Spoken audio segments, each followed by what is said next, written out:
The Munich Agreement of 1938 stands as one of the most infamous acts of appeasement in modern history. In an effort to avoid war, Britain, France, Italy, and Germany negotiated the fate of Czechoslovakia without inviting its government to the talks. The agreement handed the Sudetenland, a border region of strategic and economic importance, over to Nazi Germany, leaving Czechoslovakia defenseless and marking a critical step toward World War II. Background: Czechoslovakia, formed after World War I, was a multi-ethnic state with Czechs, Slovaks and Germans among its population. The Sudetenland, bordering Germany, had a large ethnic German population and contained fortified defenses, industrial centers and natural resources.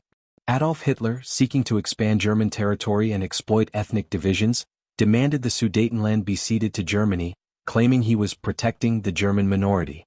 European powers faced a difficult choice: resist Hitler and risk war, or appease him to maintain peace. British Prime Minister Neville Chamberlain and French leaders chose appeasement, prioritizing short-term peace over Czechoslovakia's sovereignty. The Munich Agreement. On September 29 to 30, 1938, leaders of Germany, Italy, Britain, and France met in Munich. Czechoslovakia and the Soviet Union, which had defense treaties with Prague, were excluded from negotiations.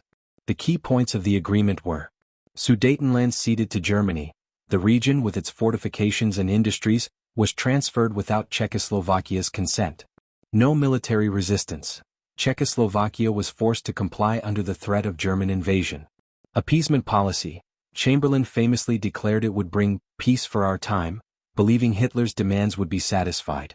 Consequences for Czechoslovakia. The Munich Agreement left Czechoslovakia in a vulnerable and humiliating position. Loss of defenses. The Sudetenland contained major border fortifications, leaving the country exposed to invasion. Economic impact. The region's industries, including arms factories and coal mines, were critical to the Czechoslovak economy. Political destabilization.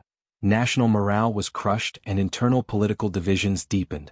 Within months, in March 1939, Germany violated the agreement by occupying the remainder of Czechoslovakia, turning Bohemia and Moravia into a German protectorate and effectively ending Czechoslovak independence. International reactions. Britain and France initially hailed the Munich Agreement as a triumph of diplomacy, but it soon became clear that Hitler could not be appeased. Soviet Union condemned the exclusion from talks and viewed Western powers as unreliable partners against German aggression. Public perception. In Czechoslovakia, the agreement was seen as a betrayal by the West, sowing distrust that would linger for decades. Lessons from Munich. The Munich Agreement is often cited as a cautionary tale about appeasement in the face of aggression. Failure of diplomacy. Caving to dictators can embolden further expansion rather than secure peace. Strategic miscalculation. By sacrificing Czechoslovakia's strategic borderlands, the Allies weakened their own future military position. Moral compromise. Prioritizing short-term peace over justice undermines trust and credibility in international relations. The Munich Agreement of 1938 remains a symbol of Western betrayal and the dangers of appeasement.